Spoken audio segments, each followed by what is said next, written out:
Bang mau nanya soal Nikita nih Bang, ini kan Nikita Mirzani. Ya, Nikita Mirzani. Ini kan dibilang kan kalau misalnya Loli akan penangguhan nih Bang untuk dirinya sendiri. Apalagi maksudnya kan dia masih di bawah umur nih Bang. Iya. Nah,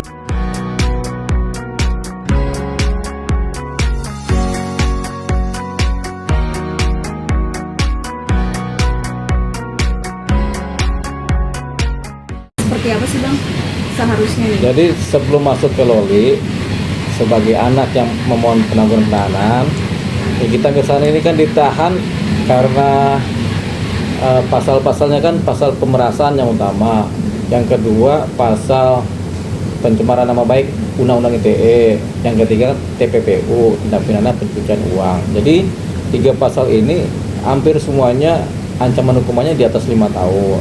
Nah, kenapa Nikita Mirzani kemudian ditahan ketika dia di BAP sebagai tersangka? Karena setiap ancaman hukuman yang di atas 5 tahun, pidana umum, kriminal umum itu pada umumnya ditahan. Jadi beberapa perkara pidana atau beberapa pasal kriminal yang harus ditahan, misalnya kasus perjudian 1, kasus pembunuhan 2, pencurian 3, pemerasan 4, percabulan 5, narkotika 6. Nah, sebagian besar kasus-kasus tersebut kalau ada tersangkanya pasti ditahan, dan kemudian susah untuk dilakukan penangguhan penahanan gitu kan. Kita nggak pernah dengar ada kasus pembunuhan tersangkanya ditangguhkan tahanannya, atau ada kasus perjudian tersangkanya dilepas ditangguhkan, tidak pernah ada. Termasuk kasus pemerasan tersangkanya tidak pernah kemudian ditangguhkan, walaupun KUHP Kitab Undang-Undang Hukum Acara Pidana menyatakan hak tersangka maupun keluarganya maupun kuasa hukumnya untuk mengajukan permohonan penangguhan penahanan. Tapi untuk kasus-kasus tersebut tidak pernah atau jarang sekali terjadi ada penangguhan penahanan. Kalaupun tersangkanya sakit, itu tentu dibantarkan ke rumah sakit. Rumah sakit mana? Rumah sakit kepolisian, tetap dijaga begitu. Jadi siapapun yang mengajukan permohonan penahanan terhadap kasus pembunuhan, kasus pemerasan, kasus pencurian, itu rata-rata nihil hasilnya gitu. Jadi entah nanti Nikita Mirzani yang ajukan adalah keluarga besarnya atau si Loli sendiri sebagai anaknya, dia mengajukan kemungkinan besar tidak dikabulkan. Nah, mengenai Loli karena anak di bawah umur mengajukan permohonan, itu nanti akan dilihat oleh penyidik.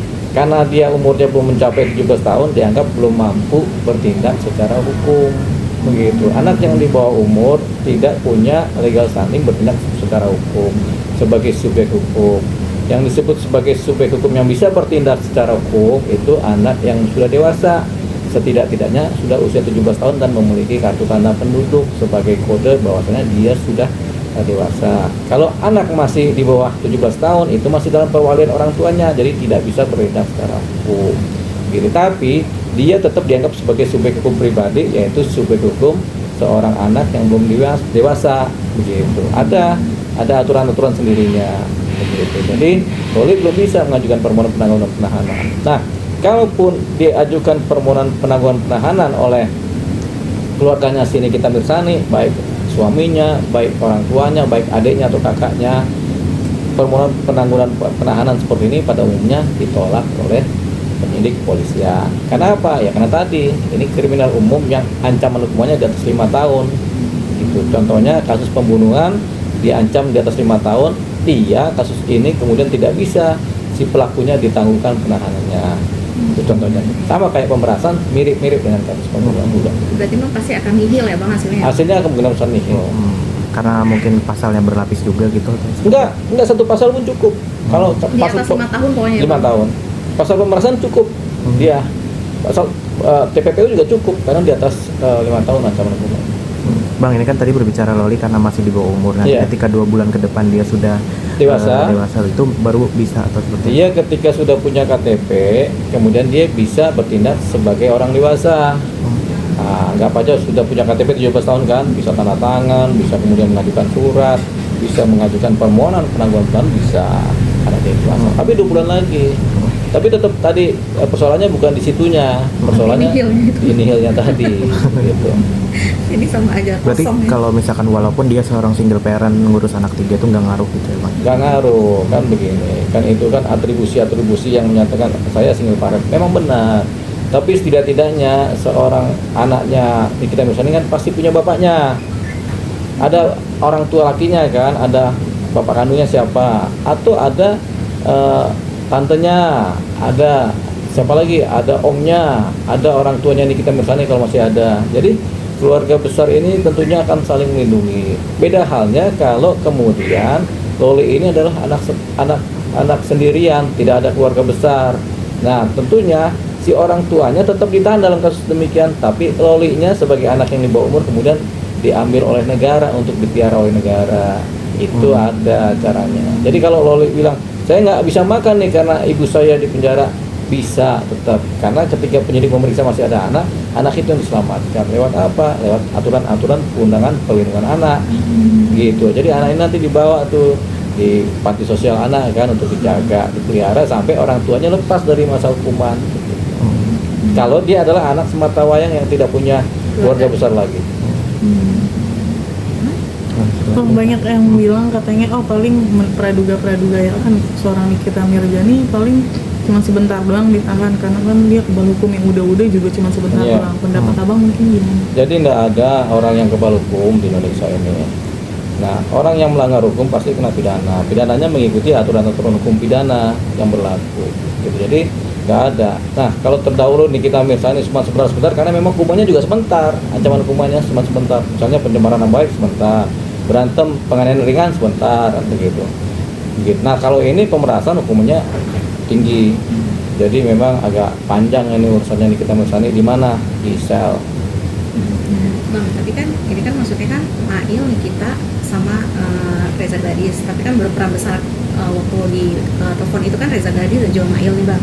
Ya. Tapi akan berdampak juga nggak sih Bang ke Reza Gladys sendiri nih gitu? Karena kan maksudnya kenapa dia takut gitu loh Bang, makanya menyuap Nikita dengan 5M itu gitu. Akan menjadi tersangka juga nggak sih? Begini, ada kemungkinan.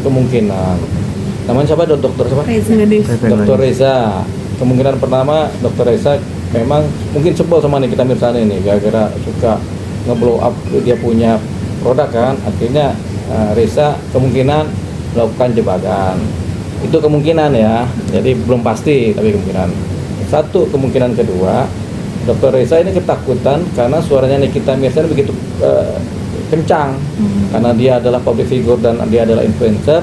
Dokter Reza pikir apapun yang sudah produknya benar pun kalau disampaikan oleh seorang Nikita Mirzani bisa salah, sehingga dia mengalami tekanan psikis gitu. Jadi produknya udah benar, nggak ada persoalan, tapi karena disampaikan oleh seorang Nikita Mirzani dengan cara negatif, tentunya akan berdampak kepada produknya, sehingga seorang Dokter Reza kemudian berusaha melakukan penyelamatan terhadap produknya terlebih dahulu sama penyelamatan terhadap figurnya dia kan, sehingga akhirnya dia ya udahlah, anda mau meminta apa, mau minta uang, kami kasih supaya anda tutup mulut dulu deh, walaupun produknya benar, tapi karena yang disampaikan oleh seorang Nikita Mirzani dengan gayanya, tentunya kan produk ini kan menjadi kemudian mengalami degradasi produk secara mutu kan. Karena apa? Karena influencer tadi. Itulah tadi langkah penyelamatan dari seorang Dokter Reza. Gitu. Yang ketiga ya karena tekanan-tekanan psikis yang disampaikan si Mail lewat komunikasi itu, sehingga secara tidak sengaja terbawalah, lanjutlah, terhipnotislah Dokter Reza sehingga dia mengirimkan sejumlah uang seperti yang diminta. Gitu, karena otaknya kena cuci oleh siapa? Oleh si Mail. Mail itu siapa? Ajudannya Nikita Mirzani, yang kalau kita dengar dari rekaman pembicaraannya memang dia jago mencuci kepala orang. Gitu. Saya udah dengar cerita komunikasinya itu, dan memang jago nih si Mail mempengaruhi pikiran orang, sehingga orang akhirnya mau nggak mau ngikut untuk membayarkan sejumlah uang. Itu yang disebut sebagai pemerasan. Ini pemerasan seperti apa? Ini adalah pemerasan secara halus. Jadi pemerasan itu ada dua kategori umumnya, pemerasan secara halus dan pemerasan secara kasar. Pemerasan secara halus biasanya lewat pencucian otak-otak korbannya, cuci itu otaknya dengan dipengaruhi. Ada yang kedua, pemerasan secara kasar, yaitu pemerasan dengan ancaman-ancaman, ancaman membunuh, ancaman menculik, ancaman membakar, ancaman lain-lain. Nah, kalau pemerasan secara halus paling secara halus disampaikan. Nanti kalau lo nggak bayar, nanti borok-borok lu gue ceritain lo keluar nih, aib-aib lu gue ceritain keluar. Itu halus itu pemerasannya, dengan gaya-gaya yang secara argumentasi itu kelihatannya rasional, padahal itu tipuan. Nah, pemerasan secara kasar sama halus berbeda segmennya, tapi sama kategorinya adalah pemerasan. Nah, pemerasan secara halus mirip dengan posisi delik pidana penipuan, mirip tapi nggak sama. Skemanya berbeda tapi mirip. Ada bujuk-bujuk rayunya juga.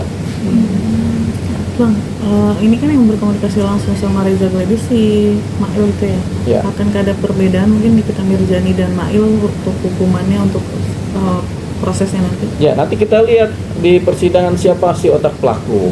Tentunya kalau di penyidikan sudah ketahuan siapa otak pelaku, siapa yang turut melakukan itu, atau siapa otak pelaku, siapa yang melaksanakan, siapa yang turut serta melakukan. Biasanya ada 3 itu. Otak pelaku itu biasanya sutradara atau pelaku utama, gitu kan. Nah, pelaku lapangan adalah mereka yang kemudian menjalankan eksekusi lapangan.